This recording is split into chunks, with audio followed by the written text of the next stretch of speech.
क्या आपने कभी सोचा है कि एक नई नई शादी और हनीमून पर निकला खुशहाल जोड़ा अचानक ऐसी रहस्यमयी मौत की कहानी में तब्दील हो जाए जिसे सुनकर आपकी रूह कांप जाए।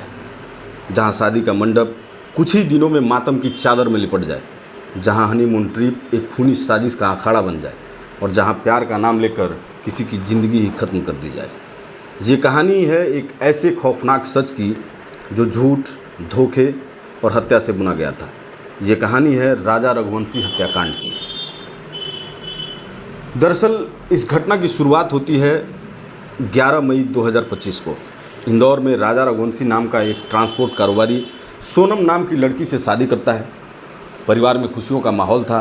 परिवार के सभी लोग खुश थे कि राजा ने अपनी गृहस्थी बसा ली।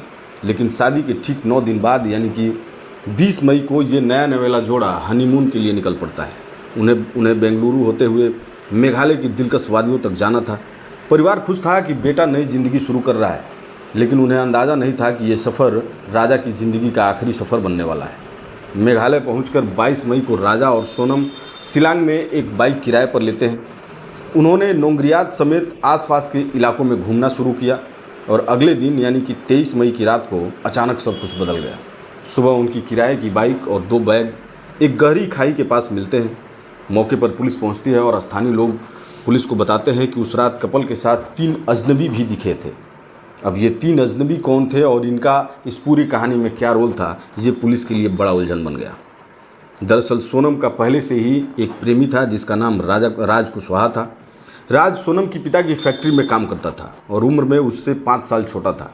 दोनों एक दूसरे को पहले से ही प्यार करते थे, लेकिन समाज और परिवार के दबाव ने सोनम की शादी राजा से करा दी गई और फिर शुरू हुई एक खतरनाक साजिश की पटकथा। 24 मई से राजा और सोनम का परिवार से संपर्क टूट गया था। घबराए परिवार ने 27 मई को पुलिस को सूचना दी। मामला हाई प्रोफाइल था, लिहाजा मध्य प्रदेश के मुख्यमंत्री मोहन यादव और केंद्रीय गृह मंत्री अमित शाह तक इसकी खबर पहुंच गई। राजनीतिक गलियारों में भी ये मुद्दा गर्म होने लगा और फिर 2 जून को पुलिस ने नोंगरियात से 20 किलोमीटर दूर एक खाई से राजा की सड़ी गली लाश बरामद की और शव का पोस्टमार्टम कराया गया। पोस्टमार्टम रिपोर्ट ने सनसनीखेज खुलासा कर दिया। रिपोर्ट के अनुसार राजा की हत्या धारदार हथियार से की गई थी। अब ये मामला सिर्फ गुमशुदगी का नहीं बल्कि एक सोची समझी हत्या का मामला बन गया था।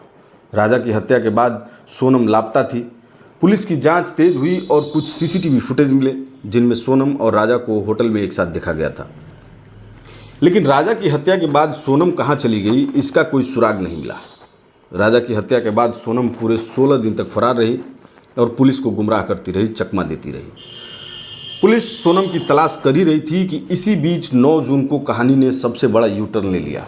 सोनम लगभग 1200 किलोमीटर दूर उत्तर प्रदेश के गाजीपुर जिले में नंदगंज के एक ढाबे पर मिली और उसने खुद को पुलिस के हवाले कर दिया।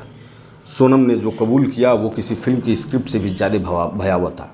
उसने पुलिसिया पूछताछ में स्वीकार किया कि राजा की हत्या की योजना उसी ने बनाई थी और इस साजिश में उसका प्रेमी राज कुशवाहा भी शामिल था। सोनम ने यह भी कबूल किया कि राज के साथ मिलकर उसने राजा को रास्ते से हटाने का प्लान बनाया था। उन्होंने भाड़े के हत्यारों को इस काम के लिए लगाया था। हालांकि पुलिस ने इसमें शामिल सभी लोगों को गिरफ्तार भी कर लिया है और आगे की कार्रवाई भी कर रही है।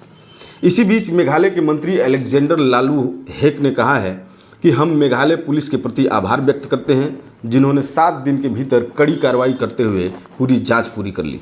अब हम राजा और सोनम रघुवंशी के परिवार से माफ़ी की मांग कर रहे हैं क्योंकि उन्होंने मेघालय और इसके लोगों की छवि को धूमिल किया है। सोनम को शिलांग लाया जाएगा। दोनों परिवार मेघालय की जनता से माफ़ी मांगेंगे, अन्यथा हम उनके खिलाफ मानहानि का मुकदमा दायर करेंगे। ये कहना वहाँ के मंत्री का है। आगे सोनम और राजा रघुवंशी के परिवार माफ़ी मांगते हैं या नहीं मांगते हैं, ये आगे की बात है।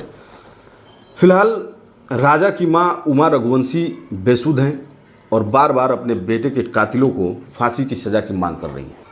ये कहानी सिर्फ एक हत्या की नहीं है, ये उस टूटे हुए भरोसे की कहानी है जहां रिश्ते, पैसे और प्यार के नाम पर इंसानियत का गला घोंट दिया गया।